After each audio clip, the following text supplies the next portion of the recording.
ক্রাইমিয়ায় ইউক্রেনের হামলায় সরাসরি জড়িত ছিল যুক্তরাষ্ট্র, এমনটাই দাবি রুশ প্রশাসনের। কড়া হুঁশিয়ারি, রাশিয়ার নাগরিকদের উপর এমন বর্বরতায় মদদ দেওয়ার পরিণতি ভোগ করতে হবে দেশটিকে।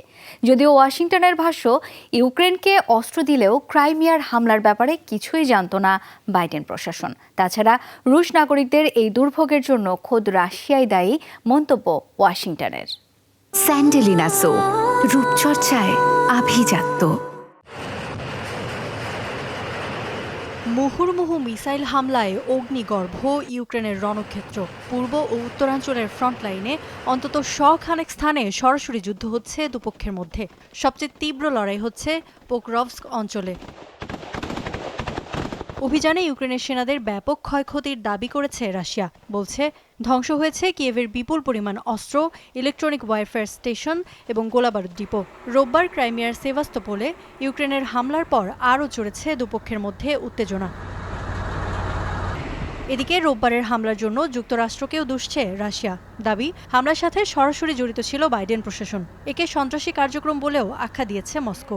হুঁশিয়ারি দিয়েছে কড়া জবাব দেয়ার। যুক্তরাষ্ট্রের ATACMS মিসাইল দিয়ে ক্রাইমিয়ায় হামলা করেছে ইউক্রেন। হামলার আগে ক্রাইমিয়ার আকাশসীমার টহল দিয়েছে যুক্তরাষ্ট্রের ইউএডি। এই হামলায় যে যুক্তরাষ্ট্র সরাসরি জড়িত তা নিয়ে কোনো সন্দেহ নেই। হামলার জবাব দিতে দেরি করবে না রুশ সেনারা। বেসামরিকদের টার্গেট বানানোয় তীব্র নিন্দা করেছেন ক্রেমলিনের মুখপাত্র দিমিত্রি পেসকোভ। এমন নিকৃষ্ট হামলায় সহায়তার পরিণতি ভোগ করতে যুক্তরাষ্ট্রকেও প্রস্তুত থাকার হুঁশিয়ারি দিয়েছেন তিনি।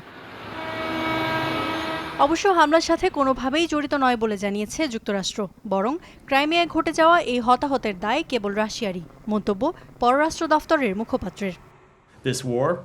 রাশিয়ার উপর যে হামলা হয়েছে তা তো রাশিয়ার নিজেরই ডেকে আনা। তবে যে কোনো পক্ষের বেসামরিক নাগরিকদের মৃত্যু দুঃখজনক।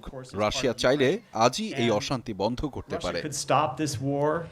জাতিসংঘের তথ্য মতে 2 বছর ধরে চলা রাশিয়া ইউক্রেন যুদ্ধে প্রাণ হারিয়েছেন দুপক্ষের প্রায় 11,000 বেসামরিক নাগরিক। ইফাতারা খন্দকার, যমুনা নিউজ।